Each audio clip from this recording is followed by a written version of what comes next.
Hello everyone, Daryl with you here again to, I guess you could say, continue with my ongoing presentation of updates to my astrophotography rig using my Nikon D850 DSLR, and in this particular case the Sigma Contemporary 150 to 600 millimeter zoom. Now I also have a Nikkor 70 to 200 millimeter zoom that I've been swapping out a little bit more as I go for uh, times when I can use a faster lens at a more wide field angle, shooting in that 70 to 200 millimeter range.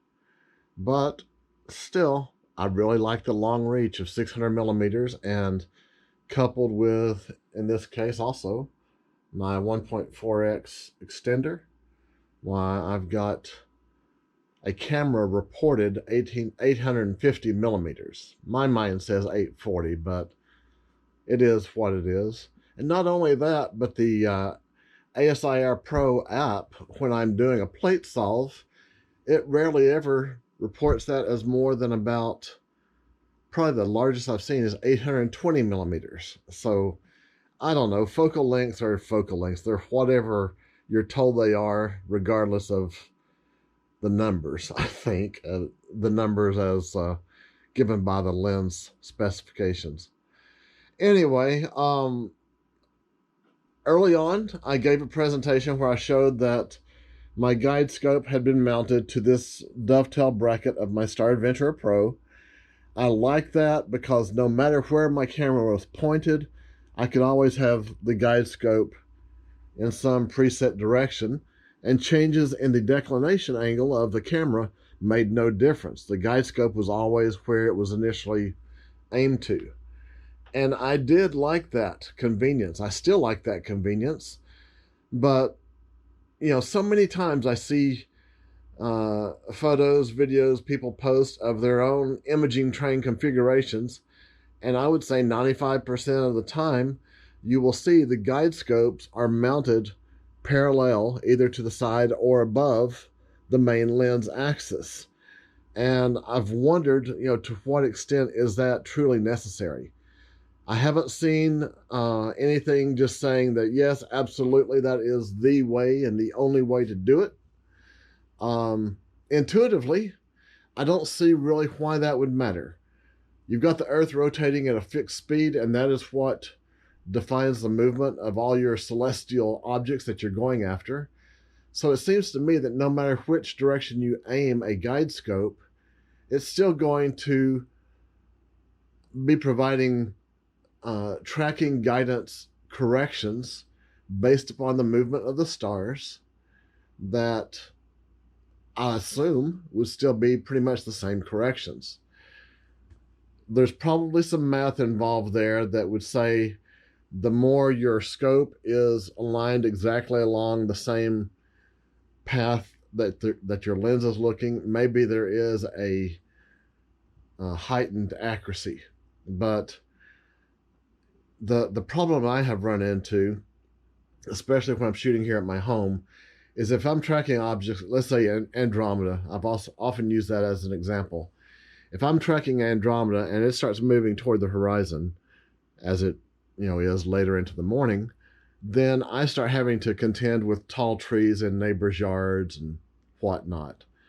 So if I've got my scope mounted alongside the lens having a much narrower field of view that may very easily see past those trees or above the trees, my guide scope at 120 millimeters has a considerably wider field of view, and it's picking up a lot of tree branches, and I start seeing star lost messages in the ASIR Pro software.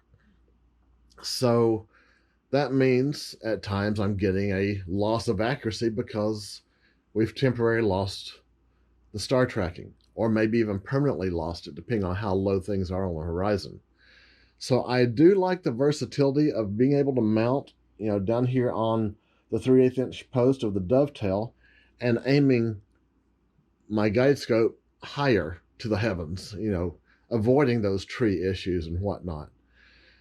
And where I had originally seen Peter Zelenka's approach of attaching the guide scope to the side of his D780 with an L bracket and Arca quick release clamp mounted directly to his ZWO mini scope, you can see I have now evolved into taking a similar approach. Now, a short time ago, I presented another video where I was introducing that I had moved the guide scope to the lens dovetail plate, along with the introduction of using a guide ring to further stabilize and minimize any potential flexing, especially of this longer lens. But what that meant, especially like if I'm using, as I show here, a dew heater, that means I've got a dew heater cable and two cables going to the camera, one for the USB, one for the ST4. So 3 cables coming to the back, routed along to join up with the 1 battery cable I've got for the battery eliminator of my Nikon. And likewise, on the other side of my Nikon D850, I've got the USB 3 cable controlling it and the shutter cable. So what's that? Six cables. And the more stuff I had out front, the more I was running into at least the potential of issues, as we're rotating through that RA axis, that a cable might hang one direction or another. Even if I have them bundled relatively neatly, there might still be a potential somewhere for something to snag. So I decided to explore the option that Peter had shown of going with a side-mounted guide scope. And I did actually have the same type of approach for a very short time of a fixed mount. So I just had a clamp directly attached to the guide scope and then clipped that to this L bracket on the side. But I still ran into the same problem as I had seen before, where as I start tracking toward a low horizon position, my guide scope was aimed right into the trees. So I'm like, no, I need flexibility of aiming. So as you can see here, hopefully, I've started using my small rig double ball arm again, as I was using originally down on the dovetail plate. And I guess even when I was shooting with the Arca Swiss plate here off the lens, I have removed the clamp from the guide scope, repositioned it to the end of the ball arm, and then screwed the ball arm directly into the guide scope. Now, the clamps I'm using, just to show them again, I've got these Leofoto DC-12, very small 12mm square arms, which in my case worked out great because I also came across another clamp from Leofoto that is a cable anchor. Hopefully the view here can pick this up if I get the camera positioned better. So I've got this cable anchor, and as you can see, because both it and the other clamp are very low profile, I can mount both of those on the side of my camera and still be able to access my USB port, no issue. Now, what this does introduce is the potential problem of equipment limitations in positioning my camera. If it starts following through the RA axis and gets around to too deep of a swing, then we potentially have the situation of the guide scope colliding with the controls of the William Optics wedge. Now, it's actually clearing it all pretty well, but eventually, we do get some kind of interference there. But nonetheless, in most cases, for my needs, that has still given me ample swing for a nice imaging session, depending on, where I'm working at. So I guess that's about as much as I really know to say on that. But the advantage of this small rig arm is now, if I'm aiming off toward a low horizon and shooting toward the trees, all I have to do is make sure I loosen the arm enough to do this, aim to a different point, reestablish my guiding Of course, make sure I've first tightened down that ball arm. And, you know, it's not rock solid secure. That is the drawback, and that's probably what most people would complain about, you know, such a setup as this, is that the guide scope is not really rigidly mounted alongside the camera and lens. So, yes, if you're not careful and if you were to bump the guide scope, you could knock it out of position.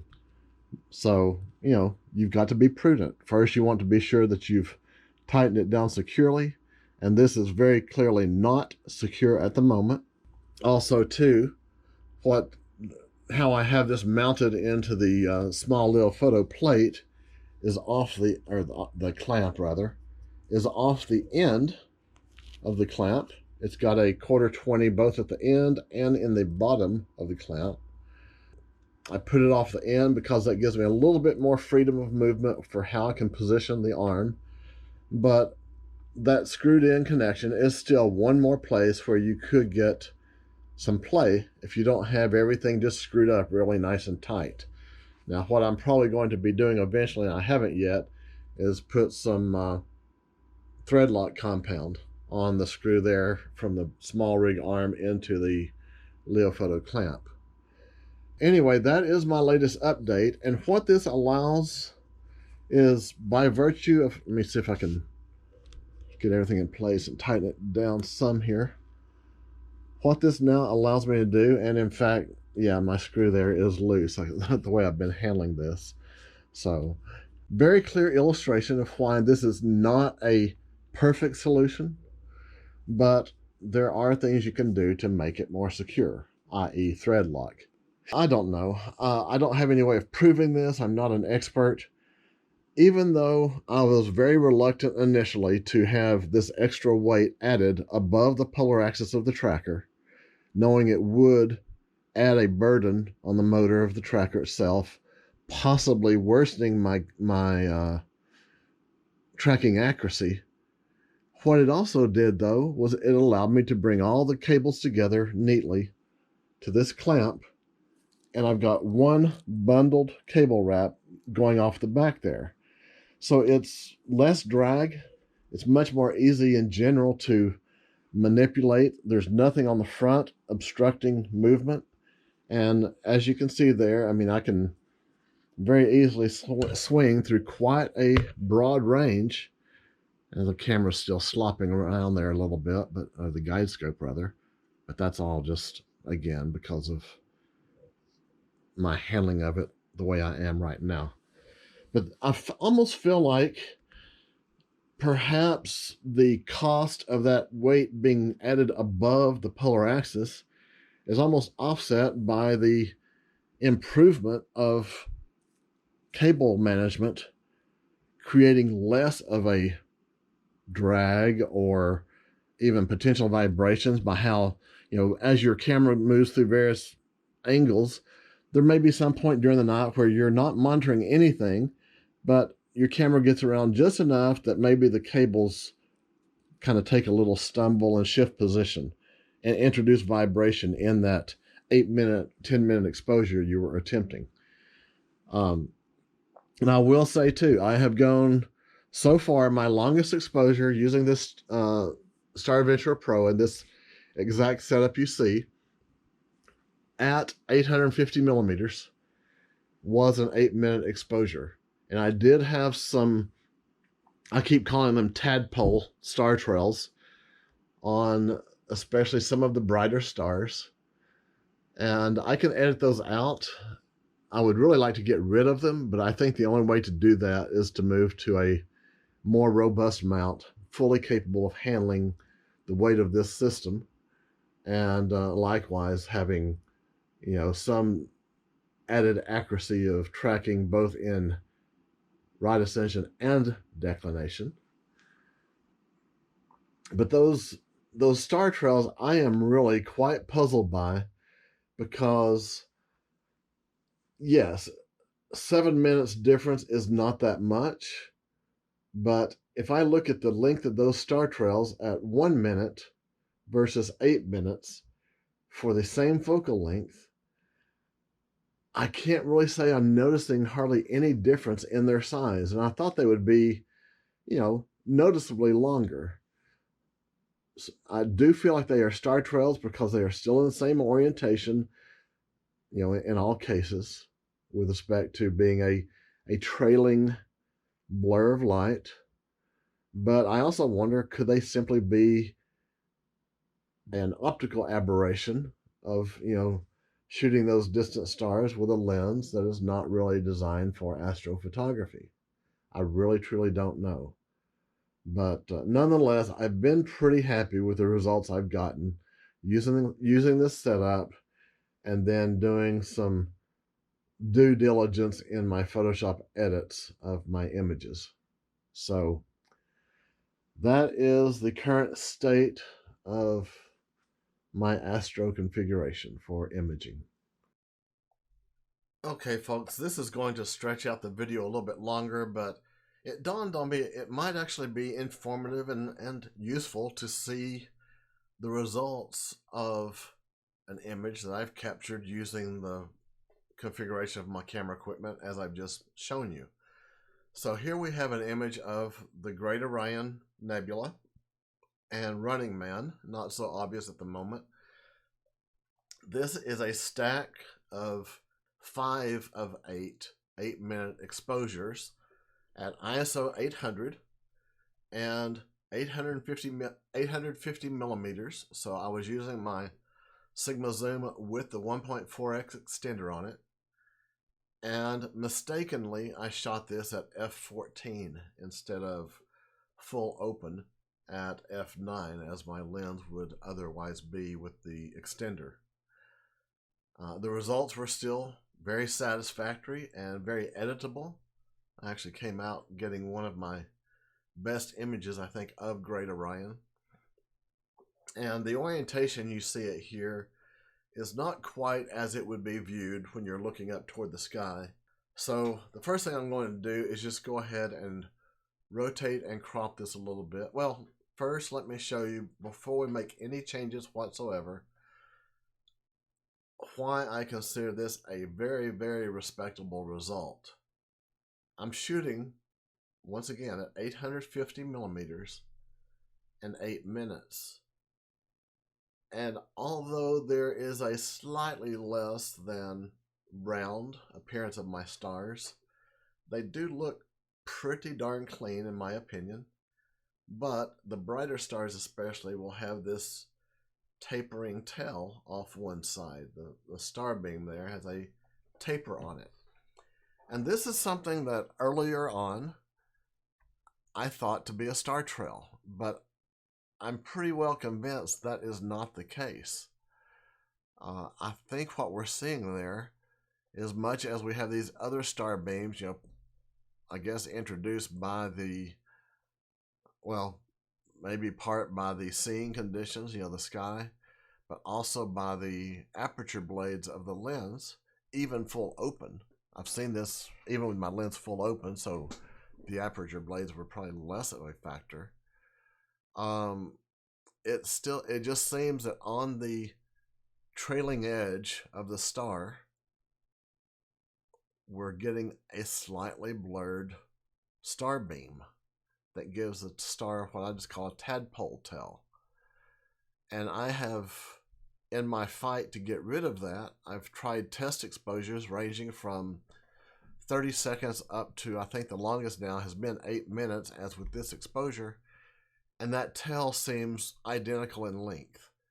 And that's one reason I kind of ruled it out as being a star trail, because even if there's not a large arc of movement through the right ascension direction, I would think that 7 minutes difference between a 1 minute exposure and 8 minute would show some degree of a greater star trail. Not only that, but it would not be just the tail, but rather the full body of the star. So originally I was thinking, okay, I need to get a new mount because my Star Adventurer Pro just can't carry that weight without getting star trails to some extent. But these are star tails, not star trails. That is my opinion. So I'm actually very, very happy with this result, given that I'm carrying 9 pounds, an overweighted configuration, on a basic RA only star tracker, shooting an 8-minute exposure at 850 millimeters. So let's rotate, and I would say that would be roughly the orientation as viewed from, looking up from the ground. And let's go ahead and rotate our mask orientation for the crop. Want to be sure Running Man is in the picture, which it is based upon those little cluster of stars.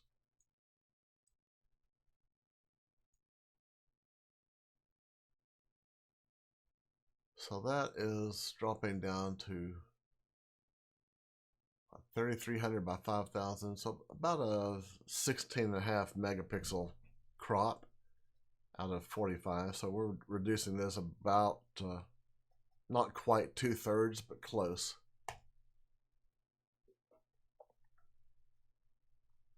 And that gives a nice composition for that full frame size. Very printable, and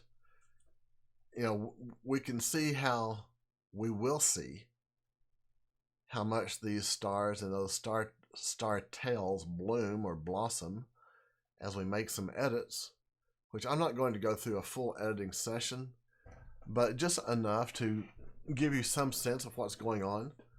So again, I feel like where we're starting off with, I've got very nice looking results with my stars despite the minor tails. And I want to darken this up, so the approach I usually take is go in on a per channel basis and start adjusting levels. I could use curves, but to me levels are just quicker, a little bit easier to work with. So I bring my midpoints in to the right of the histogram where the data starts sloping up on each channel. An RGB edit would be applying the change equally across all three, and this just allows a little bit more customized tailoring. And I'm in a 32-bit per channel mode at the moment. This is how it comes straight out of Deep Sky Stacker. I don't go to 16 bits per channel until I need to for other functionality in Photoshop to work, but otherwise I like to work with as much data as possible. So we go to our second layer, and that updates our histogram now per the first set of changes, and go to the red. So red shadows in, red highlights in, green shadows in, highlights in, and blue.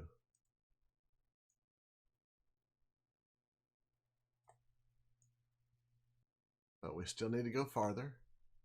So we'll do another levels layer. I like to do layers, that way they are easily removed and individually edited as need be. But now I'm just going to do shadows only. If I keep making adjustments on, and I'm still on the RGB channel, if I keep making adjustments to the midpoint, that will keep pushing the brightness. It will keep pushing the noise levels up. So I've done enough there for the moment as far as I'm concerned. I'm just going to focus on making shadow adjustments to darken the image. Looking pretty nice. And let's update our histogram. So it looks like we're still going to have a little more room we can work. So let's add one more levels layer. Now that suggests we have closed in the shadows. Not so much we can do. We'll still tweak them.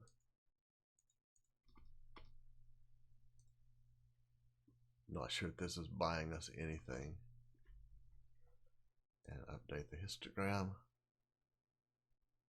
Let's see what that did to the image. Toggle the layer on and off.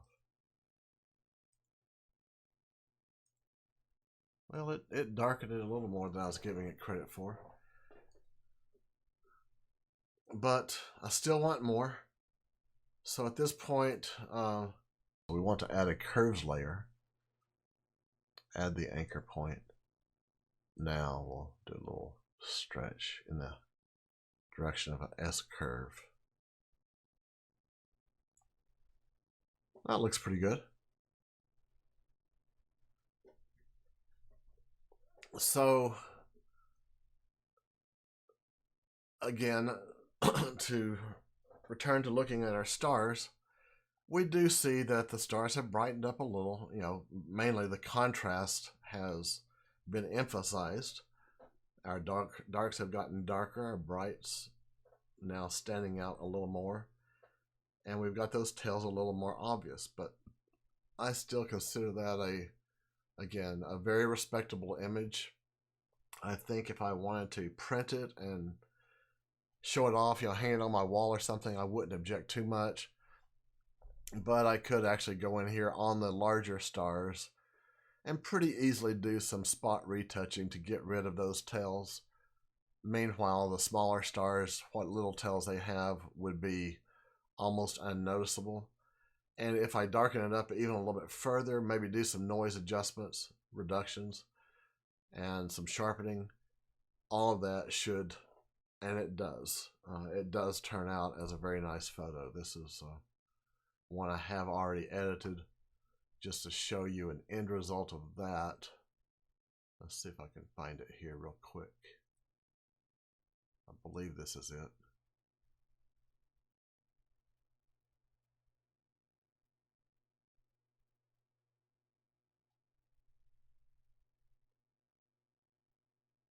Slow to open. That's one thing though, I'm very generous in my layers.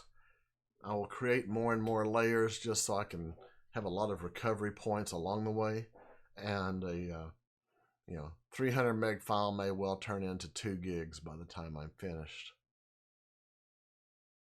Okay, so there is the same file, the end result, through some previous edits I've done, and you can see there I've gone in and trimmed off the tails. It looks like here I've got a little bit of a spot there where I was careless, but almost unnoticed at a full image size as I might print it out and frame it. So this has enough resolution still to support a 13 by 19 inch 300 pixel per inch resolution printed photo. So a size I would be very happy with to frame up and hang on my wall. So there you go. I wish you great nights, clear skies, and a great day.